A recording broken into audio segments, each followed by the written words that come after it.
Hey guys, in this session we are going to learn about national income and some methods which are used to calculate national income like GDP, GNP, NDP, NNP, NNP at factor cost, NNP at market price, and we will also deal with what is real GDP and what is nominal GDP and what is base year. Starting with national income. National income is what? It is basically a total monetary value of goods and services produced within a country in one financial year. Within a country in one financial year. That is national income. And what is GDP? GDP is basically total monetary value of goods and services produced under a geographical boundary in one financial year.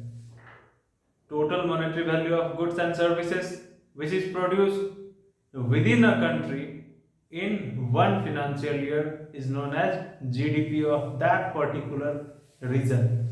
Let's say अगर GDP Bharat की GDP की बात की जाए, GDP इसका हिंदी अर्थ सकल घरेलू उत्पाद से है, तो सकल घरेलू उत्पाद का अर्थ ये हुआ कि एक वित्तीय वर्ष में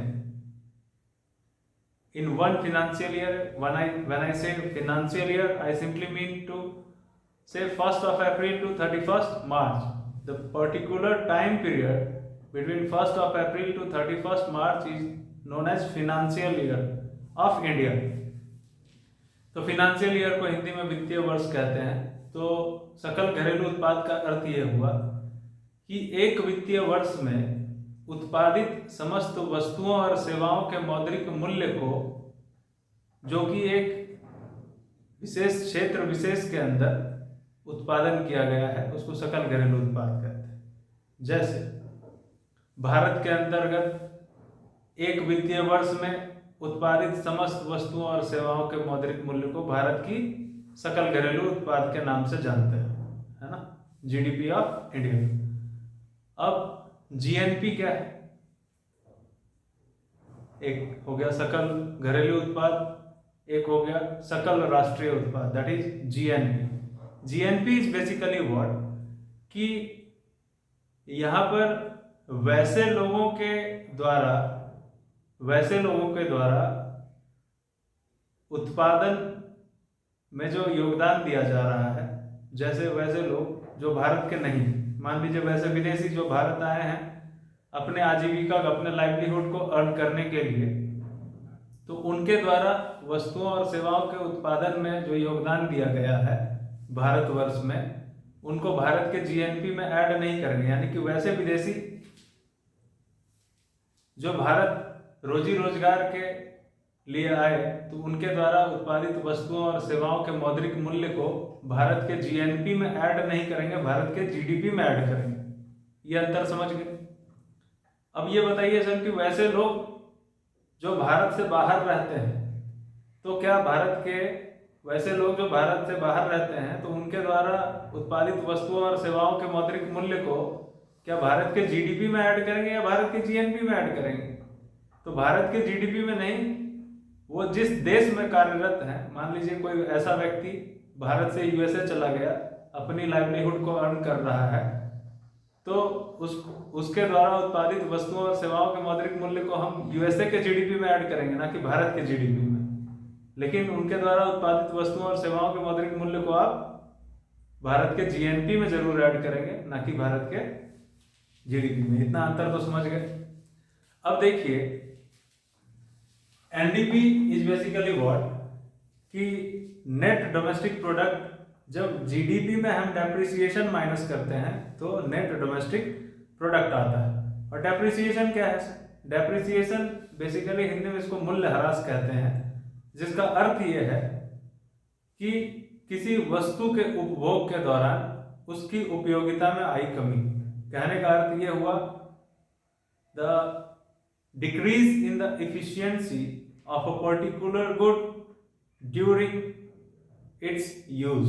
कहने का मतलब, मान लीजिए ये मार्कर अभी नया है, तो ये अच्छे से काम कर रहा है, अच्छे से चल रहा है, अच्छे से दिख भी रहा है। कुछ महीनों के बाद क्या होगा कि इसकी इफिशियंसी में कमी आ जाएगी, इसके द्वारा जो किया गया कार्य है उसमें कमी आ गई, ये अच्छे से दिख नहीं रहा होगा अभी जो ऐसा दिख रहा है, ये अच्छे से चल नहीं रहा होगा अभी जैसा चल रहा है। तो इसके इफिशियंसी में जो कमी आया उसी को क्या बोल रहे हैं, डेप्रिसिएशन बोल रहे हैं। तो डेप्रिसिएशन इज बेसिकली व्हाट, एक सेंटेंस में अगर कहा जाए what is depreciation, what do you mean by depreciation? Depreciation means wear and tear, decrease in efficiency, टूट-फूट, that is depreciation। अब एनएनपी क्या है sir? NNP is basically what, कि जब भी जीएनपी में, जीएनपी आपको मैंने बताया कि total monetary value of goods and services produced by citizen of a particular country, that is GN. यहाँ ज्योग्राफिकल बाउंड्री का कंसेप्ट नहीं आ रहा, ज्योग्राफिकल बाउंड्री का कंसेप्ट जीडीपी में है, लेकिन पर्टिकुलर सिटीजन के द्वारा गुड्स एंड सर्विसेज का जो प्रोड्यूस हो रहा है उसका जो मॉनेटरी वैल्यू है वो जीएनपी से जुड़ा हुआ है। Geographical boundary that is geographic centric and this is citizen centric, ठीक। तो ये अंतर आप याद रखिएगा। NNP is equal to what, GNP minus depreciation. ये बात हम समझ गए, जीएनपी भी हम समझ गए कि जीएनपी क्या होता है। NNP at factor cost is equal to, factor cost का मतलब ये दो टर्म है यहाँ पर। First term is factor cost and that is input cost. Factor cost is also known as input cost. किसी वस्तु के उत्पादन में आया लागत, to produce a particular kind of goods, a certain amount invested to produce a particular kind of goods, that is input cost and that is factor cost।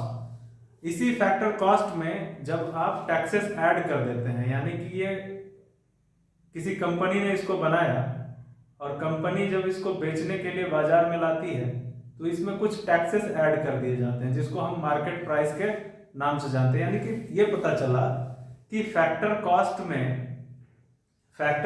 में अगर indirect tax जोड़ दिया जाए, फैक्टर कॉस्ट में अगर इसके बनाए इस वस्तु के उत्पादन में जितना खर्च आया उसको क्या बोल रहे हैं, फैक्टर कॉस्ट। और इसी में जब हम इनडायरेक्ट टैक्स ऐड कर दे रहे हैं और सब्सिडी को माइनस कर दे रहे हैं तो क्या निकल जाएगा, मार्केट प्राइस। तो हमें ये पता चला कि फैक्टर कॉस्ट क्या होता है और मार्केट प्राइस क्या होता है। उसी प्रकार से NNP at factor cost is equal to NNP at market price minus indirect tax plus subsidy.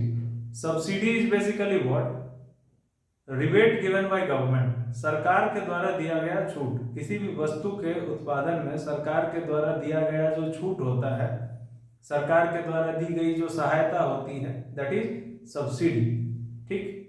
तो NNP at market price is equal to NNP at factor cost plus indirect tax minus subsidy, also known as national income. आप कह सकते हैं national income is equal to what, NNP at factor cost.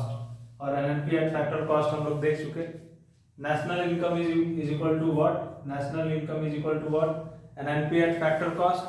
और NNP at factor cost is equal to NNP at market price minus indirect tax plus subsidy. What is real GDP, what is nominal GDP and what is base year. Real GDP और nominal GDP को समझने से पहले हम base year समझते। What is base year? Base year is basically a year of comparison.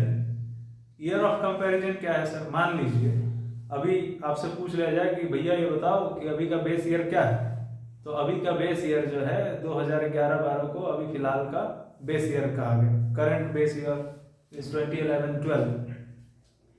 तो इस 2011-12 में वस्तुओं और सेवाओं के उत्पादन में आया खर्च, ठीक, वस्तुओं और सेवाओं के उत्पादन में आया खर्च, यानी कि उत्पादित वस्तुओं और सेवाओं का मौद्रिक मूल्य 2011-12 में, उसको क्या बोले, बेस ईयर बोले, ठीक। उसके उत्पादन में 2011-12 में जो किसी वस्तु के उत्पादन में आया खर्च, उसको मान लीजिए हम 100 मान लेते हैं, और 2022 के वर्ष में 2022 में किसी वस्तु के उत्पादन में आया खर्च, इन दोनों का जब हम कंपैरिजन करेंगे तो बेसिकली हम जीडीपी का कंपैरिजन कर रहे होते हैं। जीडीपी का मतलब क्या? वस्तुओं और सेवाओं का मौद्रिक मूल्य, उत्पादित वस्तुओं और सेवाओं का मौद्रिक मूल्य, यानी कि total monetary value of goods and services produced with in a country. तो जब आप कंपैरिजन कर रहे हैं, तो बेस ईयर से कंपैरिजन करेंगे, यानी कि एक ईयर को फिक्स कर दिया कि भैया देखो अब 2011-12 में जो वस्तुओं और सेवाओं का उत्पादन हो गया उसमें तो अब चेंजेस नहीं हो सकता है। अब जो 2022 में वस्तुओं और सेवाओं का उत्पादन हो रहा है उसी में उतार चढ़ाव होगा, है कि नहीं? या तो वो बढ़ेगा या तो घटेगा। तो कंपैरिजन करने के लिए कि भैया वस्तुओं और सेवाओं की कीमतों में वृद्धि हो रही है या वृद्धि नहीं हो रही है ना, जीडीपी ग्रो कर रहा है या जीडीपी नहीं ग्रो कर रहा है, इसलिए बेस ईयर को फिक्स किया जाता है, दैट इज 2011-12। अब रियल जीडीपी क्या है और नॉमिनल जीडीपी क्या है? तो real GDP is basically what, कि रियल जीडीपी जब हम करंट प्राइसेस पर जीडीपी को काउंट करते हैं तो दैट इज नॉमिनल जीडीपी, और रियल जीडीपी जब यानी कि कांस्टेंट प्राइस पर जब हम काउंट कर रहे होते हैं जीडीपी को, कांस्टेंट प्राइस मतलब ये बेस ईयर वाला प्राइस, 2011-12 के प्राइस पर जब जीडीपी को काउंट कर रहे होते हैं तो दैट इज रियल जीडीपी, और 2022 के प्राइस पर, गुड्स एंड सर्विसेज के प्राइस पर जब जीडीपी का काउंट कर रहे होते हैं तो दैट इज नॉमिनल जीडीपी। तो बेसिक डिफरेंस ये समझ में आया कि बेस ईयर के प्राइस पर जब जीडीपी का क्या हुआ, काउंटिंग हुआ, तो that is real GDP, GDP calculated at constant price, और इसी कांस्टेंट प्राइस को बेस ईयर वाला प्राइस कह रहे हैं, और GDP calculated at current price, that is nominal GDP. I hope you guys are getting what I really want to reply you. So this is all about this session. Thank you.